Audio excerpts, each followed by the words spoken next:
Hey everyone, it's Alexis, and I just want to have like a little sit down and chat. I have done like a get to know me, like who I am as a person video. That was actually my first face video, but I just want to have something that's more like small business owner specific. So the first thing I want to talk about is why I started my small business. So if you don't know my story, I started my small business when I was 17 years old, when I was a junior in high school. When I first started, I was just selling elastic beaded bracelets as well as macrame bracelets. The reason I even started LJC was because I had been trying to apply for jobs since I was like 14, eligible to work.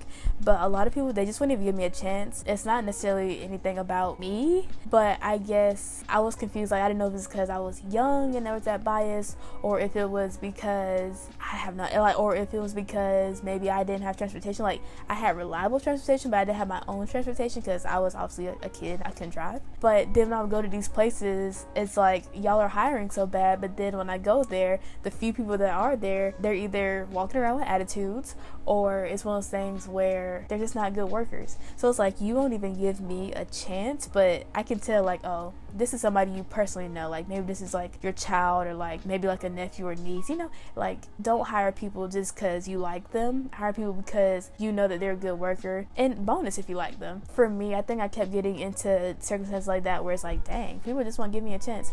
So I'm like, well, I just want to make my own steady source of income. And so that's how LJC came about. But I will say this, y'all can judge me, I've actually never paid myself a single dime. Everything that I've made net profit, I have put directly back into the business. Every single dime I've made has been to fund more products, has been to fund things that I've added over the years. So that's all honestly like a conscious choice. Now this year, I do want to officially take my business to the next level, which I will let you guys know exactly what I'm talking about when the time comes. But you guys will see more towards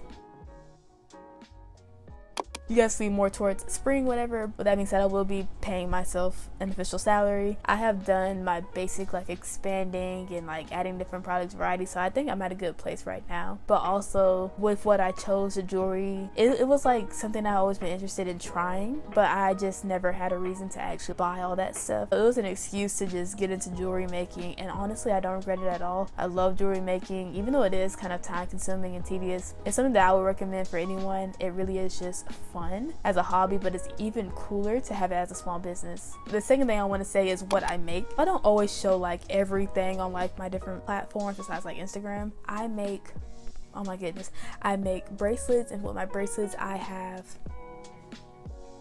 oh my goodness I have so many things now. I'm just gonna say my standard products. I have loom bracelets, so I have the single knots, the fishtails, the pony loom bracelets, and then I also have macrame bracelets. Then I've also just made stuff like elastic beaded bracelets. I don't really have a standard product for those yet. I also sell chain charm bracelets. I'll insert pictures. I also sell earrings, keychains, wristlets, phone straps. I feel like I'm missing something. I have sold necklaces. For crafts, I sell hand painted coasters and pots. Again, I hope I'm not skipping anything, but I just sell like a good variety. Then when I first started, I would ask people like, hey, what's something that you think is missing out of my business? And they were honest with me, it needed more variety, and so now I feel like I have a lot of variety. And then when I have my big launch in April, it's gonna be even more variety, but I'll show you guys when the time comes, and I can't wait to announce that for you guys. I've finalized all of my like products and then my launch date and everything like that.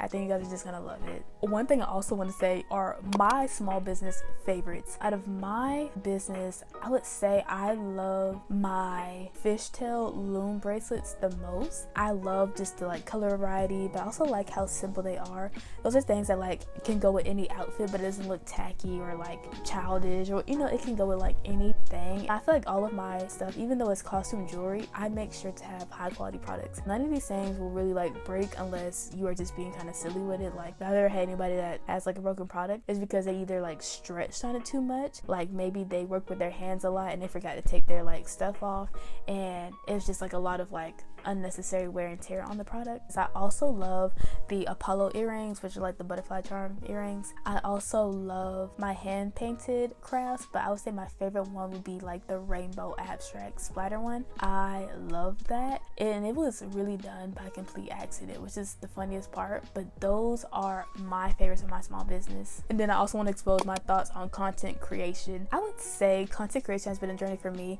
I've always had social media for my small business, but I've never really taken it seriously until like really recently. For me, like I definitely have not grown a lot, but again, it's like You can't post like today and then be gone for like 2 months and then just like post 2 more times and then leave for like 2 more months. And you have to actually like be consistent. And so like I see what has worked. I've learned what markets well. You would not believe how good like any type of like yarn related content, loom band related content, like those things, they do numbers.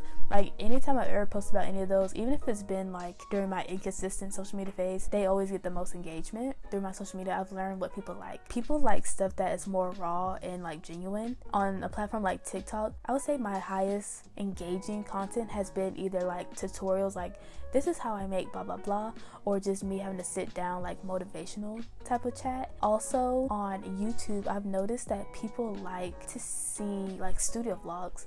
And I think the appeal about studio vlogs is that it feels like you're bringing me with you on your process. Like it doesn't just feel like, oh, you know, she's trying to like sell me something. It's like, oh wow, like I can see you, I see the work you put into your small business. And of course everybody has different editing styles, but I think that what works consistently is like show your face and talk, but then also have a segment where it's just like what you're doing, some music over it, something that's just like a good vibe. I feel like on YouTube, when I'm not doing studio vlogs, I've also noticed certain things like helpful business things. Like I made one build me video, but I use that build for my small business a lot. That has a lot of engagement.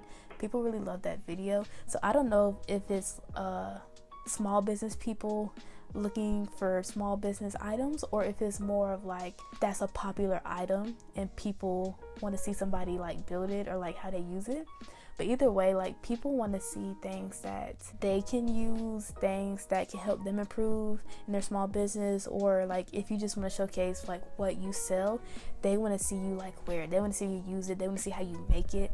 It's nice to see what goes into it. And so for me, when I first started to like get into social media, I was just like, I don't know what to post. I was just doing anything, like showing like time-lapse videos, real-time videos, unboxings, making stuff. Like I was doing a variety of things to kind of like see what works and what doesn't work. Again, I just kind of figured it out. But I would say no matter what, posting something is better than posting nothing. I've been trying to do more of like behind the scenes content. Sometimes I post things and like my photographer mind is like, this is a beautiful picture, but I have simplified it more where it's like I don't have to bust out my DSLR camera. I can just get my phone and just take a picture of my bracelet sitting on my desk.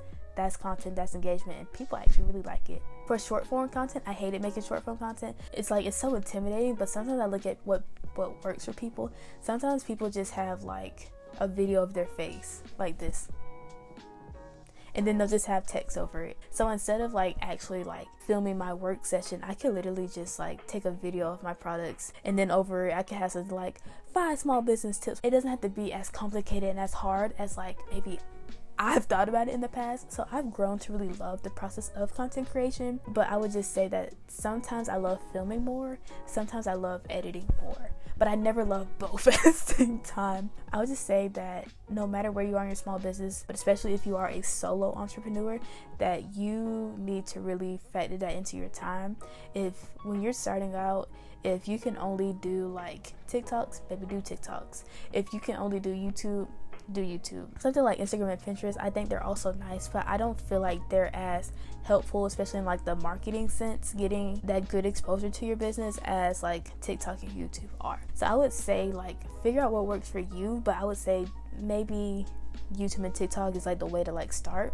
Do one or both of those. Instagram and Pinterest, that's fun too, but I feel like it takes a little bit more to really like pop on those. The last one is, do I regret my small business? I feel like there were times in like maybe the first 2 years where I was like, I have really started something and I feel like I have to commit. I think I've shared that at the end of 2021, I gave myself a very real chat, because where I was at in my small business, I wasn't like popping or whatever, but it also wasn't like bad. It's one of those things where it's like, you either need to go full force or you need to let this go, because trying to sit here and balance all these different things and like kind of half doing them, like that's not it, honey. Either do it all the way or just leave it alone. And obviously I didn't stop. I focused on expanding so much in 2022, 2023. I feel so much more confident about my small business. I've never questioned the business itself or do people like me or whatever, but it's just like, me. Am I willing to put myself in that position where this is a major focus in my life? Am I willing to put enough time into it? Am I willing to try? Am I willing to like go out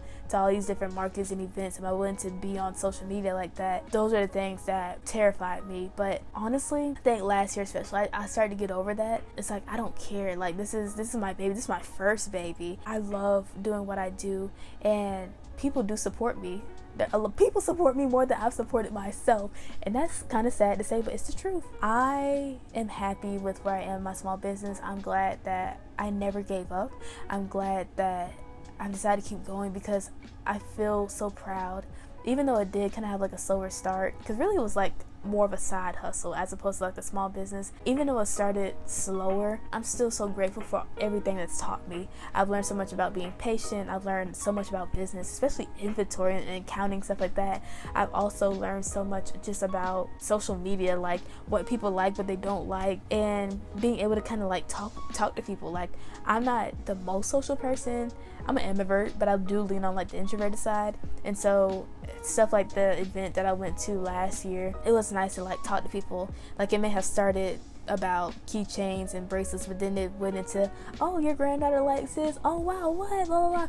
Oh, I'm in school. You know, it's like it gave me a place to engage with people, make community, stuff like that. Even if I ever do close down LJC one day, what I've learned from it, what I've taken away from it, literally means more to me than anything else. These are things I would have never thought starting 5 years ago that I would have learned. I thought it was just like, hey, I'm a teenager in high school, I'm selling bracelets, I want some money. And now it's like, learned so much about being disciplined, patience, social media. Those are things that like I wouldn't trade for anything in the world.